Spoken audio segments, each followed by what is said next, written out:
I'm not that familiar with you guys. I know I should be. That's totally fair. You shouldn't. It's fine. I keep my distance as much as I can from social media. I don't get involved with any of the Twitter or the Instagrams, any Facebook, because I just see a lot of trouble in that stuff. So I stay away. What is up, everybody, from our AT&T 5G virtual studios? Welcome on into the call-up. I am Susanna Collins. That is Jillian Sakovitz. We are recovering from a Labor Day weekend. We're also recovering from two, I'm just going to say it, lackluster performances from the U.S. men's national team in the World Cup qualifiers. But I have good news, because we have a guy on today that really kind of put it in perspective for us. Exactly. A very, very soothing presses. And that is the one and only, the real Bruce Arena, y'all. I know we had an imposter on last week in Dunny, who gave us his version of Bruce Arena, but this was real deal. We got Bruce in the flesh. It was incredible. We got his reaction to Dunny's impression. He talks a lot about, P.S., unimpressed with it. We get his thoughts on his Revs team right now, what is working with them, what's making them so successful. His take on the U.S. men's national team. He was actually in Nashville watching that game against Canada, and we just get to kind of know him a little bit better as a human. We figured out, what Bruce likes, what he doesn't like. Big fan of pizza, apparently. So there you go. I know. But it was a really, really fun interview. And honestly, I loved this conversation because I was not feeling great after this weekend, and he really kind of evened me out. So I think everyone's going to enjoy it. Whether it's picking up 2 points over 2 games, whether it's Weston McKennie, Bruce just knows how to bring it all back down to earth a little bit, and you kind of feel like you're getting a talk at the dinner table from your dad, which I think is exactly what some of the players who play for the national team need. I think it's exactly what U.S. soccer fans need. Mm-hmm. And honestly, I kind of needed it too. I did. Happy post-Labor Day. I'm treating it like it's Memorial Day weekend, because I don't feel like summer ever really started. So for me, I'm feeling like that's what I've decided, Susanna Collins. I like it. Yeah, it's actually like happy post-Memorial Day. Yeah. Summer 2021 is kicking off. But it's not, and it's September. And at MLS, September means that it is Kick Childhood Cancer Month. So, Susanna, throughout the month, MLS Works, and Continental Tire are teaming up to support Childhood Cancer Awareness Month with the 8th annual, like I said, Kick Childhood Cancer campaign. Fans are encouraged to support the campaign on Twitter by tweeting out messages of hope, inspirational messages with the hashtag Kick Childhood Cancer. And guys, every year, this is incredible. For every message of hope that includes the hashtag, Continental Tire is going to donate $1 to the Children's Oncology Group. So get to, as Bruce called it, the Twitter. The Twitter. Now, we found out that Bruce is not a Twitter guy, but I feel like for this, he might be. This is a really good cause. So get tweeting, people. Time now for our AT&T 5G call to the field. The manager who holds a record 5 MLS Cups, 3-time MLS Coach of the Year, head coach and sporting director of the New England Revolution, Bruce Arena. Good afternoon, ladies. Welcome, Bruce. Thank you. How are you, Bruce? It's a little bit of a post-Labor Day mental hangover here. How are you? Good. I just returned from Nashville. I went to see the U.S. play over the weekend. That was fun. Okay, well, we're going to get into that. In just a little bit. But before we talk about U.S. soccer, let's please talk about the New England Revolution, top of the table by a long shot. Someone told us that you'd walk into that locker room, you'd never know it. The team has just a lot of good people on it. And it's a lot of people, of course, that you have brought in. You need, obviously, to be a good soccer player, but it seems like the special sauce maybe in New England is also just being a good, stable, hardworking person. Is that a big part of building your roster, Bruce? I think so. Teams are together every day for a long period of time, and it's important that you have the right kind of harmony in locker rooms and on the field. And it's like any other relationships you have in life. You tend to get on each other at times. So if you have a good group of people, you'll have less trouble than you typically have in team settings. And this is a really good team. We have some great senior leadership. we have a nice balance between domestic players and international players, and for the most part, we get along pretty well. For the most part, I like that. Bruce, you've coached some really, really incredible teams. You've coached some incredibly high-profile, talented players. When you look at this roster in New England, with that perspective that you have, how good is this 2021 New England Revolution squad? Well, I think that remains to be seen. We have a good team. I think in MLS, everything boils down to postseason. I think people tend not to get overwhelmed by results in the regular season, and the playoffs tell it all. So we'll see a little bit more as we get towards the end of the year. We have a good team, and the question you ask is a good one, because I don't know the answer to that either. I think we're going to find out over the last 10 regular season games and then the playoffs. Bruce, then would you say anyone cares or should care then about the Supporter Shield? Obviously a trophy you're very familiar with, but that is always kind of a polarizing topic. Well, I don't think we should have had a Supporter Shield last year with the shortened season, the conference scheduling, and the same thing this year. I think if you have a Supporter Shield, you should have 2 Supporter Shields this year, because really we're playing East plays East and West plays West. And to say at the end that one team deserves a Supporter Shield and likely have not played probably a dozen other teams in the league seems a little odd to me. I think it's a great accomplishment if either winner in either conference has a great season and all. But I think even if it's the New England Revolution and we come out on top in points, I think there's an asterisk next to that Supporter Shield. Interesting. All right. We caught up with a guy you know very well, Cobi Jones, a few weeks ago at MLS All-Star when we were in Los Angeles. And we were talking about kind of your coaching style, Bruce. And he said this basically about you. He said he's a very good manager, managing personalities. He can have player 18 cheering for the guy in front of him. He treats you like men. He operates at a high level, and when you get treated at the same level, there is also the expectation that you have to operate as the same level as him. Do you think that Cobi kind of hit the nail on the head in terms of your coaching style and your approach when you look at your roster of players? That's fairly accurate, and we don't have any rules. We do have a rule. We say be on time. And second, respect everybody. And I learned when I was in college at Cornell, I was amazed I played 2 sports in college, soccer and lacrosse. And I was amazed by my lacrosse coach, how he was able to mold our team and how important he thought the 30th player was as opposed to the first player.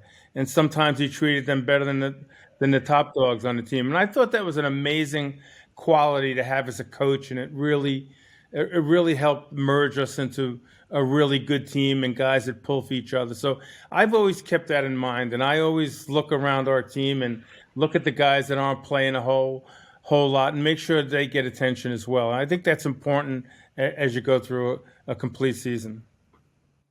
I love that. One other quote that was last week. We're going to just play that one for you now, Bruce. Don't be mad at us. Mm-hmm. I asked Bruce, because Bruce loves talking about tactics, and it's a joke. He hates talking about tactics. And I asked him, I said, Bruce, how would you describe your formation? Like for those out there, fans that want to talk, is it 4-2-3-1, 4-3-3? Like, and he's, you guys are such idiots. You guys sit there and you talk about tactics.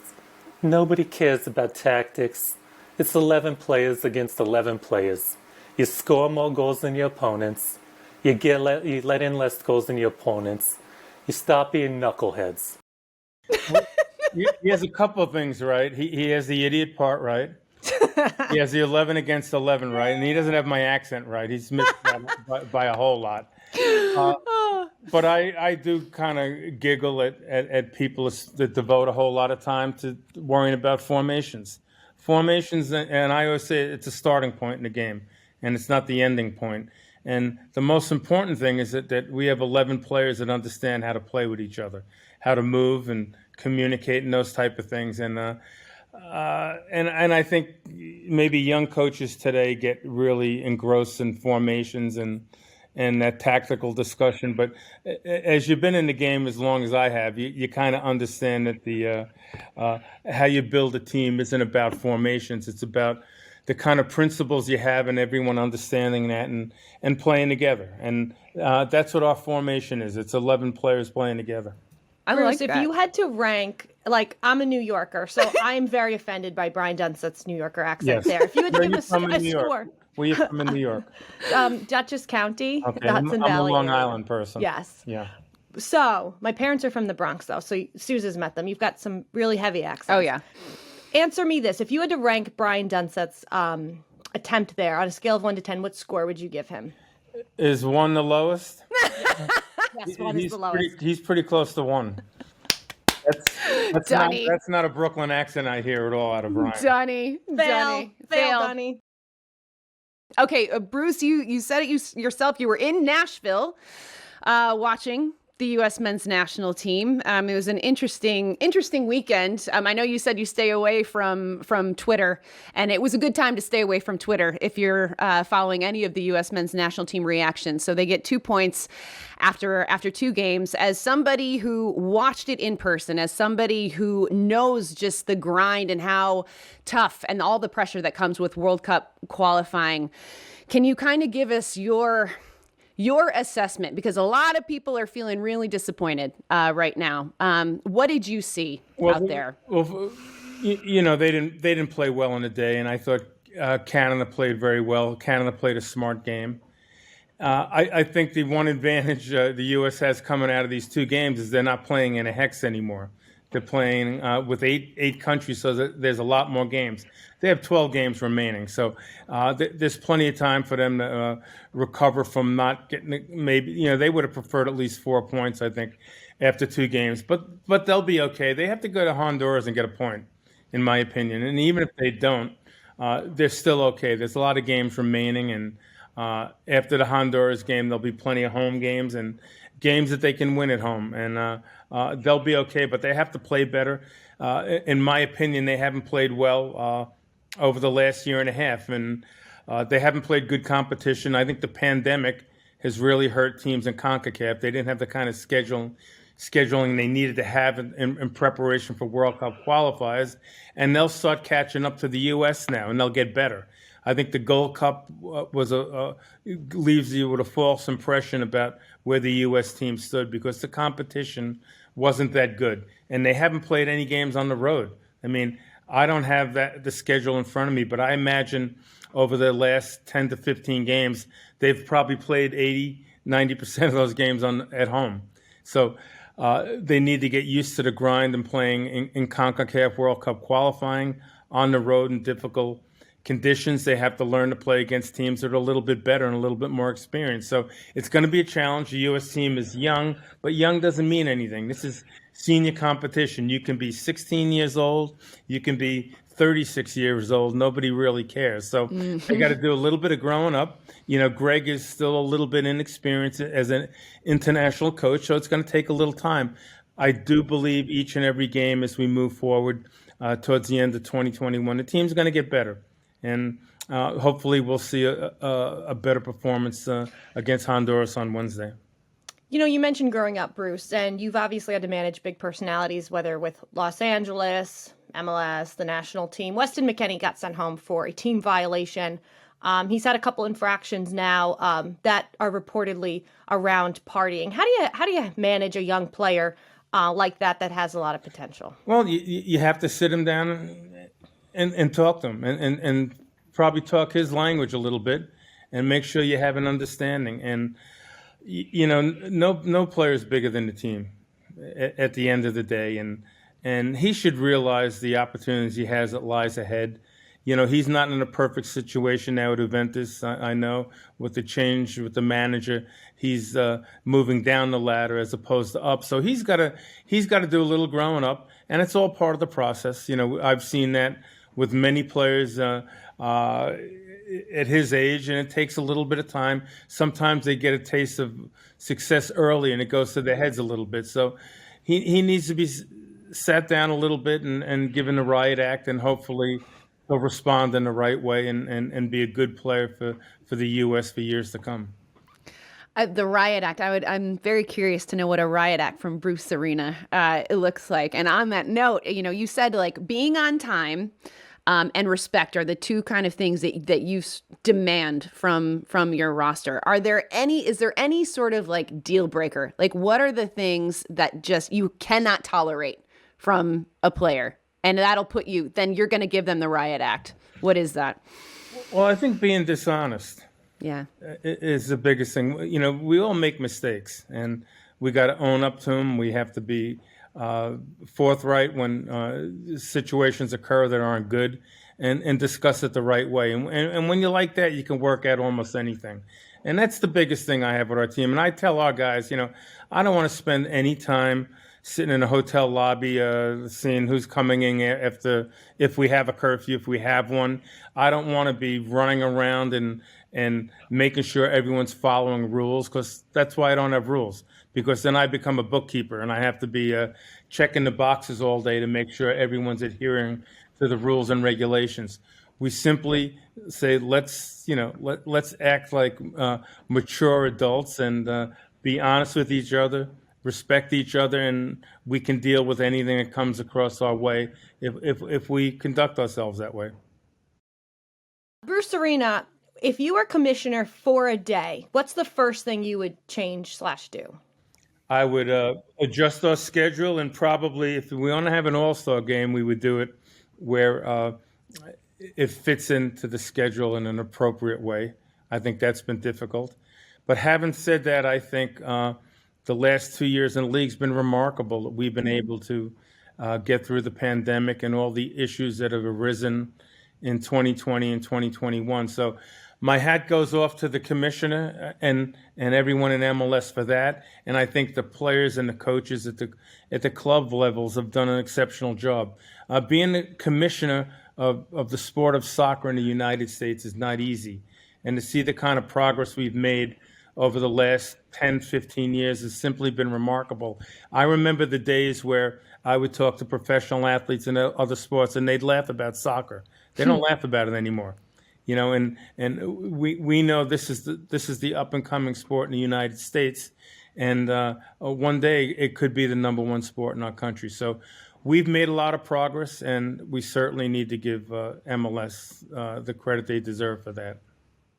Love that. Now, so you mentioned the schedule. You would change the schedule. What would be your ideal schedule for MLS, start, finish? I think it's real difficult with us playing 3 games a week, and especially in the summer months with the travel and all of that. I think it's really difficult. I think in the beginning of the year, we should play in the months of March and April some midweek games to lighten things up a little bit as we get towards the end of the year.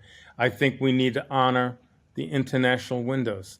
The last weekend, a bunch of us played without a lot of our players, and that's unfair to the teams. I think it's unfair to the fans as well. So, I would look at the scheduling and try to make some changes. And I know it's not easy. We all sound like geniuses saying, I would change this or that. When you get into the nitty gritty of it, it's not as easy as we'd like to think. So it's a real challenge, but the scheduling is a difficult thing right now. And right now teams are in the league exhausted. They really are.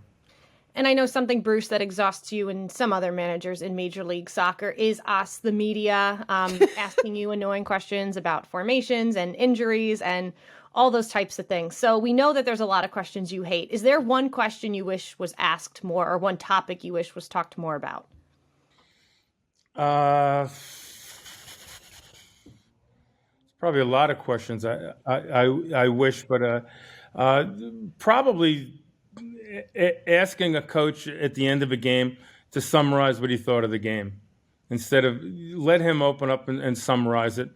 Sometimes we don't feel like doing it, but yeah, I really could care less about whether the questions are good questions or not good questions. That's all part of the process, and I think at the end we got to respect the questions that reporters ask and leave it at that. I know I'm not good at that. I can put my hand up and tell you I'm probably the worst guy to ask a question to that I don't like. But I guess that's part of the process as well. It is. It 100% is. I respect that, Bruce. I respect your transparency there. So we want to get to know you more as a person. I feel like you have a very defined persona as a coach, but Bruce Arena, the human, we did a little digging. We found out that you are a grandfather. We found out that you are a twin. What is Bruce Arena, the family man, like?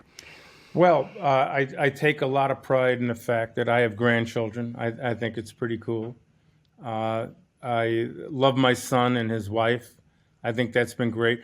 One thing I've really regretted in my coaching career is I've taken too much time away from my family, and I've never had time for my family the right way. My wife ran around the soccer games for 10 years with my son that I could never go to because I always had games. And she accepted that responsibility of really being the parent coach for my son as he grew up. And now he's a professional coach, so I guess she did a pretty good job there. But I'm also a person away from the field or in the office. We have a lot of fun every day. We get into each other each and every day. Our language isn't always appropriate, but we have a lot of fun. I like to go out with the guys and get a beer whenever we can. That's enjoyable. One thing I've missed, and so I said I've cheated my family with a lot of time over the years because of coaching, and I've also missed contact with a lot of my friends in my college days and my early professional days. So when I've moved back to the East Coast of Boston 2 years ago, I've been able to rekindle experiences I've had with my roommates at Cornell, which has been fun. My associations with people at Cornell, my associations with a lot of people I grew up with. And what I'm doing now is I'm making sure that I spend some time with those people. So in the month of October, I'm going to a wedding of one of my friends' sons in Buffalo, which is something I never would have been able to do before. The next weekend, I'm going to Cornell for a ceremony for my former Cornell soccer coach who passed away, and we're going to have a gathering for him. So those are things I've not been able to do before. And then my grandchildren are coming out to visit us in October. We're going to take them to the Children's Museum in Boston. Things like that I've not been able to do. I've just been so involved in soccer and thinking about the team first and not family or friends. And I've decided now I'm going to be 70 years old in another week or two. And there's going to be a little bit more Bruce Arena time in the days ahead. So that's a little bit about my story. I love that. I am love so that. here for Bruce Arena time. And you know I what, know. Bruce? On that, we're going to do a quick introduction, a quick dive into what we're going to call Bruce's World. So it's a this or that kind of game, and you just let us know what you're into more. Okay. So let's dive into Bruce's World. Calling or texting? Texting. Okay. LA or New York? For what? That's Living. a good, just living. That's good though. LA. Okay. Beer or wine? Good question. I'm probably going to lean towards wine. Chocolate or vanilla ice cream? Vanilla, all the way. All the way. Ketchup or ranch? Neither. No condiments. The beach or mountains? Beach. Okay. Is it soccer or is it football? It's soccer. We're in the United States. Thank you. Messi or Ronaldo? It's a great question. I know Ronaldo, so I'm going to have to lean towards Ronaldo. We know each Okay. other a little bit. You know Ronaldo. Bicycle kick or volley? Volley. Puppies or kittens? Puppies, all the way. If you're having a date night, home or you going out? Going out. Pizza or Chinese food? 100% pizza. Okay. And last but not least, if you and your wife are sitting at home watching a show, do you want weekly episodes or now the option to binge watch and fire through like 7 at a time? Probably binge watch. So on that note, Bruce Arena, have you been watching Ted Lasso? I've been asked that question so much lately. I haven't seen it yet. Okay. And everyone's Okay. telling me that I would love it. So Here's the thing. This podcast, Susanna and our producer Galena kept telling me to watch it. I waited a year to watch it, and I regretted it. So let us know when you do watch it. I want to know your thoughts. I'd also love to know, imagine Bruce hates it. He's probably the only one. I know. who You never know. You never know. Well, that Highly does it. recommend, though. Bruce, thanks that was so much Bruce's for coming world. on. This was thank amazing. you, ladies. That was a lot of fun. We wish you the best of luck the rest of this season, and we would love to have you back on during the playoffs because I have a feeling we're gonna I would see you definitely like again. to be back on. Yes. So now you know what the call up is. You can kind of like keep us in your ether. You two are great. I was told I was going to like you two, and I do. Thank you very much.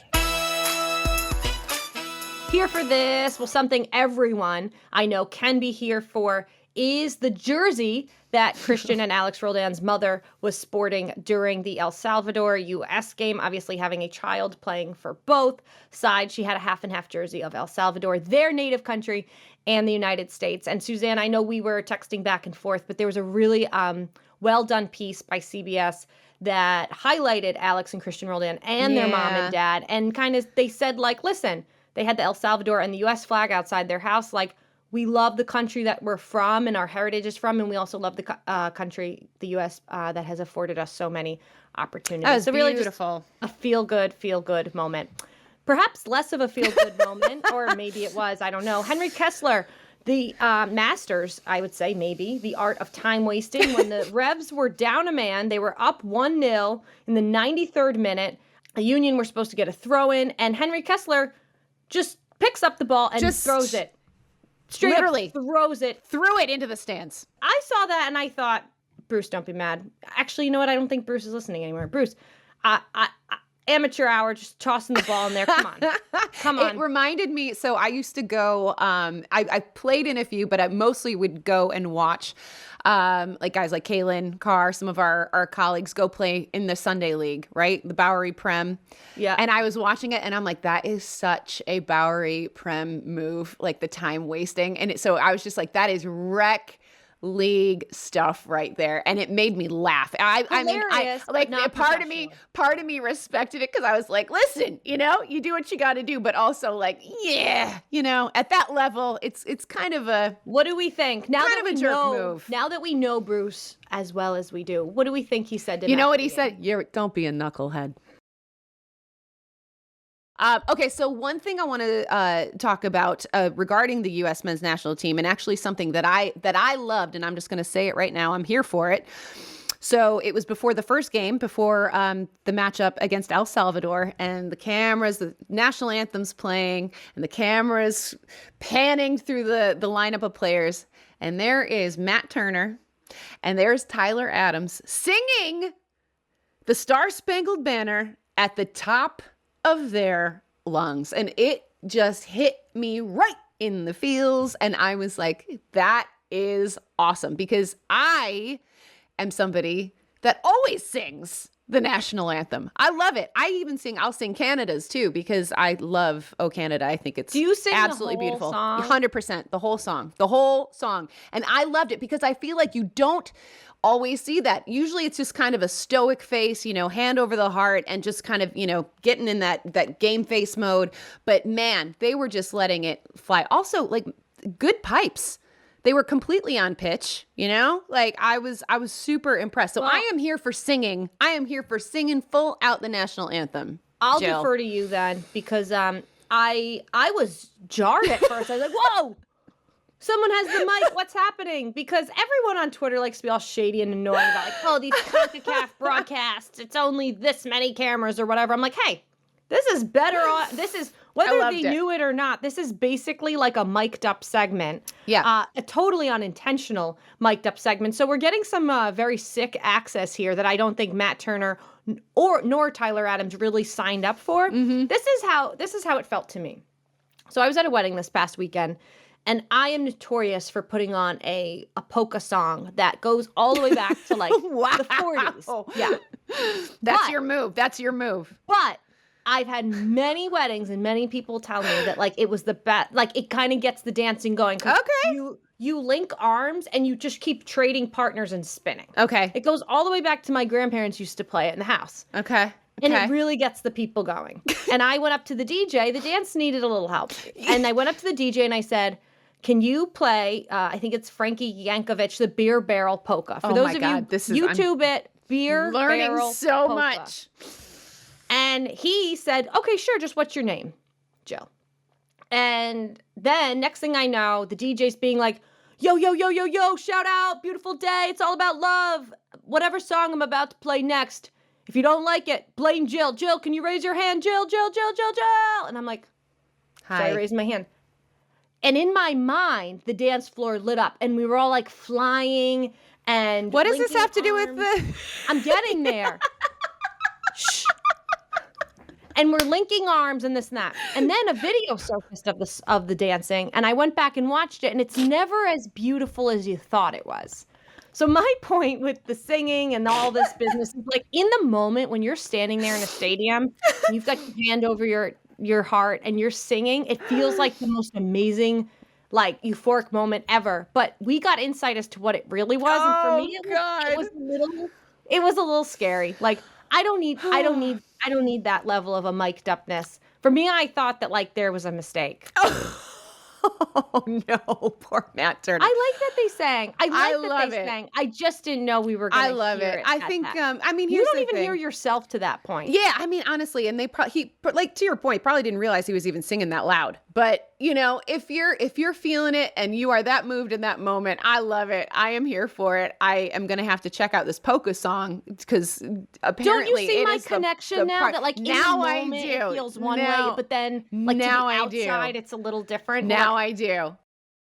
So speaking of U.S. men's national team and World Cup qualifiers, we have one more match in this first need a little break. round, just in this first round. Okay, tomorrow night that is the Canada's taking on El Salvador at 7:30 p.m. Eastern. That's on Paramount Plus, and then the U.S. men's national team taking on Honduras at 10:30 p.m. Eastern on Paramount Plus and Universo. Okay, so we heard Bruce Arena say that the U.S. men's national team need to get a point against Honduras. I actually think they need to get a win.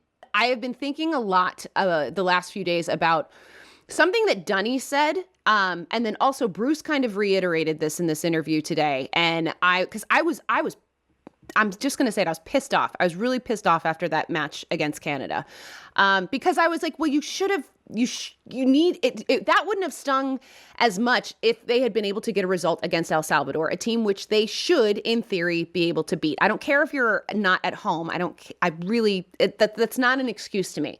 And here's something that Dunny said that I kept thinking about. He was like, these guys, he was talking about Pepe, Ricardo Pepe, saying like, they're not impressed by the name of the jersey. They're not impressed by the name of the team or the jersey, the name of the jersey on the back. And I'm thinking, you know what? Maybe they should be. Maybe, and Bruce kind of alluded to a little bit of like the arrogance that can come when a guy has success at a very early age, and this is a very young team.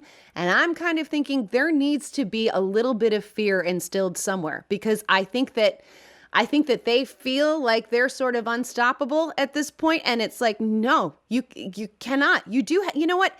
It's good to be intimidated sometimes. It's good to have a little bit of fear. And I'm not saying not to be confident, but respect, and understand that there needs to be some sort of like leadership position. And I feel like this is such a young team, and maybe they need to come back down to earth just a little bit. And a reminder, tune into Twitter Spaces once that U.S. men's national team lineup does drop. The Extra Time crew is going to preview the game for that. And after the match, tune into Extra Time Club and Country, driven by Continental, for live post-game highlights, analysis, reaction, and so much more across all MLS channels. 100%. Also, guys, just a reminder, we hit on it at the top of the show. But again, it's September and it's Kick Childhood Cancer Month. So use that hashtag, send out some tweets, $1 for every tweet from Continental Tire. And it's just an incredible cause. So please Send your messages of hope. And thanks for tuning in. Thanks for listening. Huge thanks to Bruce Arena for coming on. I think he had fun, Jill. I think he did. I think he did. I kept seeing a little smile, so I feel good about it. Was that a sympathy smile, I though? don't know. You guys be the judge. What's up, everybody? It is Susanna Collins and Jillian Sakovitz, co-hosts of The Call Up. And if you want more Call Up action, hit like and subscribe right here on YouTube, right there. And also make sure that you download every episode of The Call Up every single Tuesday at 5 o'clock Eastern Time or anywhere that you get your podcasts. And while you're here, why not check out some of these other videos as well?